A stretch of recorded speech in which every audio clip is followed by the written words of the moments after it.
presenting about our project year 3, which is the production of dimethyl ether from methanol. So my group mates are Fajin, Gong, Minhui and myself here. Today we'll be presenting about the introduction, the process flow diagram, PFD, piping and instrumentation diagram, PNID diagram, equipment design, equipment process, data sheet, conclusions and the reference. Okay, what is dimethyl ether? DME is the simplest ether. It is a colorless gas and it also has a faint ethereal odor. DME is an isomer of ethanol and it is mostly shipped as liquefied gas. This is the chemical structure of dimethyl ether. The dimethyl ether can be produced through dehydration of methanol. Dehydration of methanol gives dimethyl ether and water. So in this case, we have converted 80% of methanol into dimethyl ether, and the catalyst that we use in this production is aluminium silicate. The main uses of DME can be used as a precursor to other organic compounds. It can also be used as aerosol propellant, mostly in hairsprays and colognes and antiperspirants. This is because DME releases less CFC and it is used to replace hydrocarbon-based products. DME can also be used as ultra-clean transportation fuel, also for the same reason, because it gives out less nitrate and sulfur trioxide. It can also be used as intermediate for preparation of chemicals, for example, dimethyl sulfate. Okay, the objective of our production is to produce 50,000 tons of DME per year. So in this case, we have used 69,808 tons per ton methanol per year, and based on our design, we could get 99.38% of pure DME. Okay, this is our PFD diagram. So methanol, this is the methanol feed. It is mixed with the recycled methanol at the pump, and the pump is used to increase the pressure to 1.2 megapascal. It is then flowed to heat exchanger to increase the temperature, and also to another heat exchanger to further increase the temperature to 270 degrees Celsius. Okay. This stream is then flowed to the reactor where gas product is flowed to the heat exchanger. In this case, this heat exchanger is the cooler to cool the temperature, to reduce the temperature, and then there's another cooler to further decrease the temperature to 50 degrees Celsius. That is stream 6A. From stream 6A, we flow it to a distillation column. This is where we actually produce dimethyl ether. So the top product is the dimethyl ether, and there's a valve. The function of the valve is to reduce the pressure from 700 to 100 kilopascal, and the bottom product from the distillation column is the methanol and water. So this methanol and water goes through also a valve to reduce the pressure from also 700 to 200 kilopascal. Okay, this methanol and water goes to a separator. In this case, it's an evaporator. So from there, the bottom product will be the wastewater, and the top product will be the methanol that can be used to recycle. But before recycling, we have to flow it through another cooler, so then it will come and mix with the pure methanol, so that the cycle can repeat again. So the material selection in our design is carbon steel. We use carbon steel mainly because all of our chemicals are not corrosive, and carbon steel is known for high tensile stress and it can withstand high pressure. Carbon steel is also low in cost, durable and easy to maintain. Okay, the design conditions. Design conditions are the design pressures and the design temperatures. So to determine the design pressure, we have to refer to a table that is based on the temperature and pressure rating for group 1.1 material. And for design temperature, it's mainly you add 10 degrees Celsius to whatever the temperature we got from HYSYS, the operating temperatures. So this is our design condition, the design pressure and the design temperature. So it can be seen that, okay, we have pump, we have reactor, distillation column, valve, evaporator. So these are the operating pressures and operating temperatures that we got from HYSYS. So for the maximum pressure, we have to add 1.7 of the value of operating pressure, or we multiply by 110%. You see, whichever is higher, we take the highest value because that is the safest. So from the maximum value, we have to add another 1.7 to get the design pressure. And when we get the design pressure and when we have the actual design for the temperature, we can compare based on the table. The table is shown in the appendix later. So then from there, we can determine the actual design and the class for the pressure. So next, I'll pass to my groupmate to explain applying sizing. Okay, I will discuss about how to design the diameter for the pipe. So according to Nostrom, let's say at certain we have to design our pipe like the velocity and below certain velocity to prevent the pipe erosion, corrosion, all those stuff. So why I'm not using Nostrom because it's the standardized because it's too hard to find. So that's why I'm using the API standard for the standard velocity at here. So what I found is the maximum allowable velocity for the gas is actually 60 feet per second. So I convert it to the SI unit, 21 meter per second, and then following by the liquid as well. And then this is the example. This is the case where the pipe has two phases. So we use the empirical constant, which is our obviously 135. In this situation, we divide by the square root of the diameter of square root of the density, to get the velocity. So what we did is we use the assumed, the maximum allowable velocity there, and then we split into the formula of Q equals to PA to find out our pipe area, the Q where we got from the HYSYS as well. So this is the sample calculation, and then we got the area, and then we use the pi d square over 4 to find the diameter. Okay, and then okay, in this situation, so we get like example for this case is 0.27 meter. So we select our size like according to the standard size. So we select like a piece one size higher. So our velocity won't go higher than the maximum allowable velocity, velocity in the pipe. And then so in this case, we selected this diameter, and then we recalculate our area again, and then to make sure our velocity is in the range of the standardized velocity. So this is for all our line, all the design diameter is here, the inch, and then this is the meter. So we use this one, it's the standardized velocity get from the API, and then we calculate it out.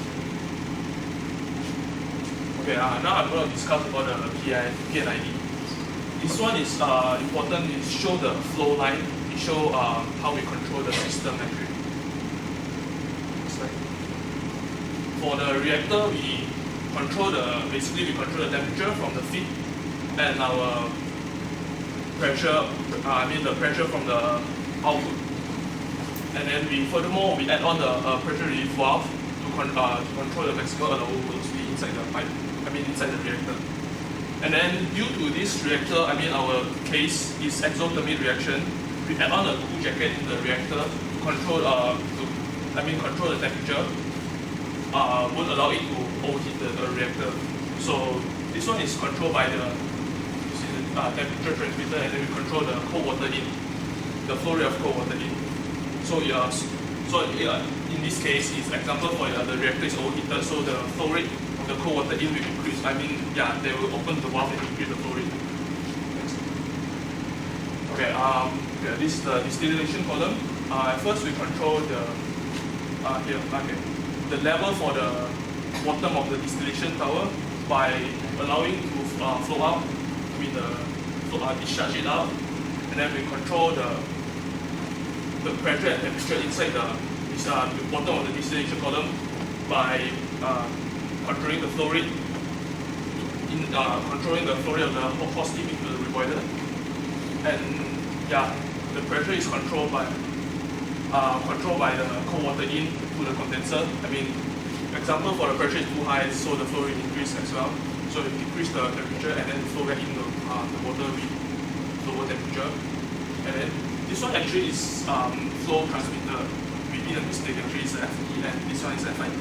This one is to basically ensure the reflux ratio is at 1.6, which is our case is 1.6, 1.4. Reflux ratio. 1.5, sorry. So basically this thing is to control our reflux ratio. If like too much, so this one will goes down a bit. Okay, this is our evaporator. So the main part from here, the main concern is actually the composition of the discharge. The composition of the discharge is controlled by the pressure and the temperature inside the reactor and the level, which is the amount of liquid inside the evaporator. So this thing we can control from the hot steam in to the evaporator. So basically we add on the line to the valve, to the hot steam in. And then the level control is control from the discharge area, I mean the flow rate of the discharge. To control the level in the liquid level inside the evaporator. Now I'm going to pass to Tom for discussing the reactor design. Next is our equipment design. First we design a reactor. This reactor is a pipe-based reactor. We use aluminum silicate as a catalyst. Because this aluminum silicate has a lot of mesopores and micropores, it can increase the surface area of the catalyst. PBR, this pipe-based reactor has the highest conversion per unit weight of catalyst as compared to other reactors. And at these conditions, this temperature, no side reaction occurs. The design equation for this pipe-based reactor is first we find the weight of catalyst from this equation. Found 135 kg of catalyst used. And then from here you can find the volume of the reactor. It's the weight of the catalyst over the density of the catalyst. And from equation you can find the shell thickness, which is 4.66 millimeter thick, the reactor shell, and it's made from carbon steel. And the space size of this reactor is volumetric flow rate over volume of the reactor, 27.64 hours. And next is the design of a heat exchanger. We choose shell and tube, U-tube type heat exchanger, and the flow is counter current flow to increase the heat transfer. And the tubes are arranged in triangular features in 30 degrees apart from each other, also to increase the heat transfer. According to TEMA, the standard tubes have this diameter 1.9 cm, outer diameter 2.54 triangular spacing, and the tube is 4.9 meters long.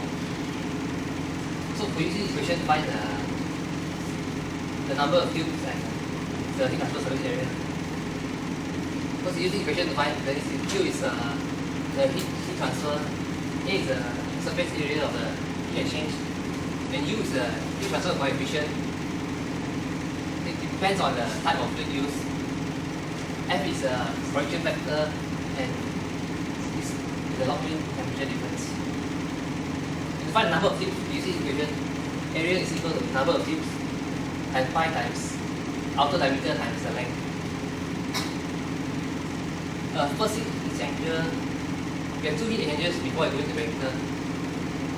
For the first heat exchanger is to convert the feed into gas first, and the second is to heat up before sending to the reactor.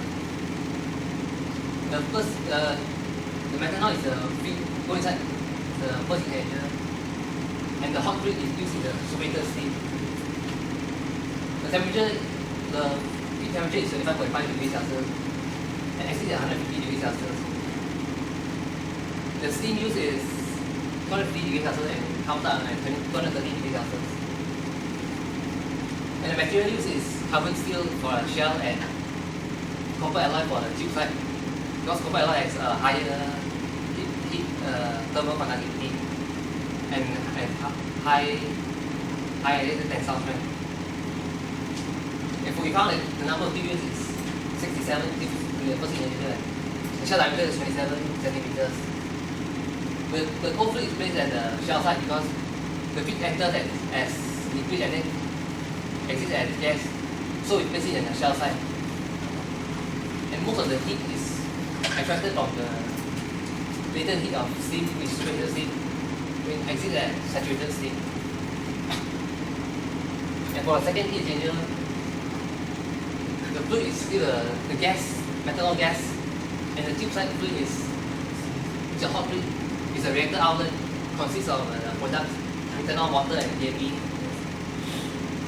And everything else is the same, the materials, all those. From here, we can find the number of tubes is 587 tubes, and the shell diameter is 76 centimeters. And this, the tube side, and this fluid, the reactor outlet needs to be cooled. That's all.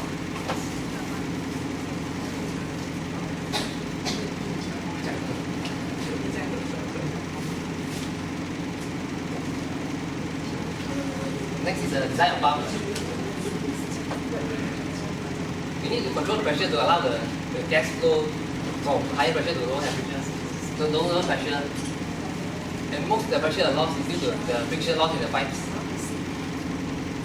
To compensate the losses in the friction, we need to supply more pressure. And find the power rate of the cylindrical pump to use equation.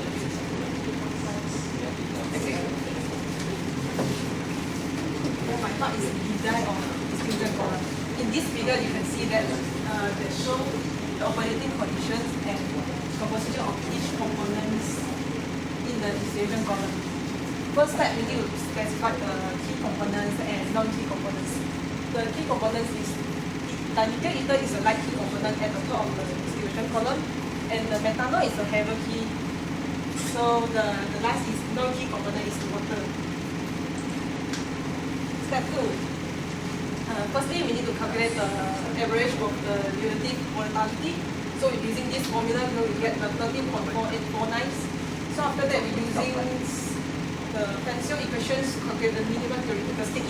So we get it is 3.6437. And then step 3, we calculate the minimum reflux ratio using my Underwood's equations. So the minimum reflux ratio we can get for this formula, which is 0.1149. So after that, we proceed to step 4. Step 4 is, in many cases, the operating reflux ratio is between 1.2 and 1.4 minimum reflux ratio. So given that the R over R minimum is 1.4, so we can get a minimum reflux ratio which is 0.1609. So we proceed to the equivalence correlations to calculate the number of steps, which is 11 stages in our distribution columns. So next is human process industry. The first one is the exchanges. The information has been keyed like such as temperature, pressure, and the operating molar flow, mass flow, and the design temperature and pressure for the heat exchangers. The second is heat exchangers also. So same thing as previous slide. And then this one is the distribution column. As you can see that our distribution column is based on column, the diameter is 1.5 meter. liter, and then the flood pressure is 1.4 that our design, and temperature at the top is 13.59, and then the bottom temperature is 1. That's all. So for the conclusion, the equipment design is according to the heuristic and pipeline